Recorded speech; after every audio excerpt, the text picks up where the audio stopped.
All right, the Harman Kardon 730 is all cleaned up. All of the pots are clean. All of the push buttons, switches, tuning knobs are clean. I cleaned the inputs and speaker inputs and all of the outputs, blew out the dust. It sounds amazing. I hooked up my Marantz 6100 and some vintage realistic speakers.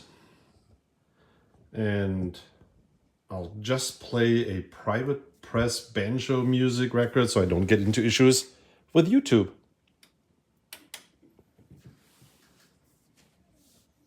All right. So, plays really wonderful.